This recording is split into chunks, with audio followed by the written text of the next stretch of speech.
আমাদের মোটামুটি বাইক পুরো লোড করা কমপ্লিট, আর এটা করতে করতে কিন্তু আমাদের প্রচুর টাইম হয়ে গেছে। এখন টাইম যদি দেখাই তো এখন টাইম হচ্ছে 8টা 38। আমরা 7টার সময় উঠে পড়েছিলাম, উঠে ফ্রেশ ট্রেশ হয়ে নিয়েছিলাম। জায়গাটাকে এখন দেখতে কেমন লাগছে দেখো, একটু আগে টেন্ট ছিল কতটা সুন্দর লাগছিল, আর টেন্ট ফ্রেন্ড যখন আমরা তুলে নিয়েছি তখন পুরো জায়গাটা ফাঁকা হয়ে গেছে।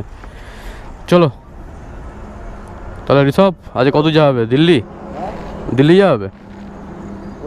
আরে বাবা তোমার যে পেট্রোল পাম্পের ম্যানেজার ছিল ওনার সাথে একটু দেখা করে তারপরে কিন্তু বেরিয়ে যাবো তেল টেল ভরা কমপ্লিট করে। আমার বাইকে তো অলরেডি ফুল ট্যাঙ্ক তেল রয়েছে, তো আমাকে আর তেল নিতে হবে না। ওই ঋষভের একটু একটা কাঁটা কম রয়েছে, তেলটা ভাবছি ভরিয়ে নেবে এখান থেকে।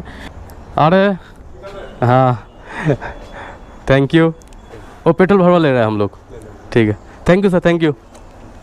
এখানকার ম্যানেজার বাবুর সত্যি ব্যবহারটা খুবই ভালো। আমরা তেল টেল ভরানো কমপ্লিট করে এই পেট্রোল পাম্পটা থেকে বেরোচ্ছি জাস্ট। তো কালকে আমরা এলাম ঠিক ওই সাইড থেকে, আর আমরা যাবো আজকের এই সাইডে মানে কানপুরের সাইডে।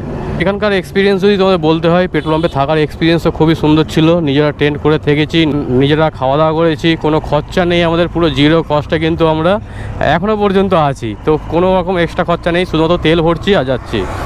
আর আমাদের মেন মোটিভ ছিল এই ট্রিপটা এটাই যে যে টাকা তেল যাবে সেখানে তো আমরা কিছু করতে পারবো না, তো তেলটা আমাদের ভরবো, বাদবাকি আমরা জিরো কস্টে পুরো ট্রিপটা যদি করতে পারি সেটা সব থেকে ভালো হবে। আমরা চেষ্টা করব যে পুরো ট্রিপটা আমরা বাইরে খুব কম খরচা করি।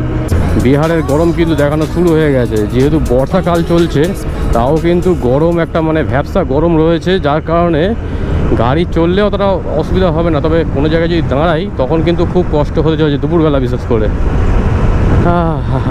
সুন্দর একটা মেঘলা মেঘলা ওয়েদার রয়েছে, তবে মাঝে মাঝে যখন রোদ দিচ্ছে তখনই চাপটা বেড়ে যাচ্ছে।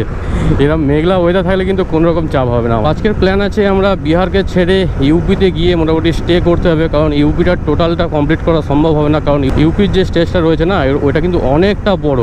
এখান থেকে দিল্লির ডিস্টেন্স আছে 939 কিলোমিটার, যেতে টাইম লাগবে দেখাচ্ছে 16 ঘন্টা 50 মিনিট।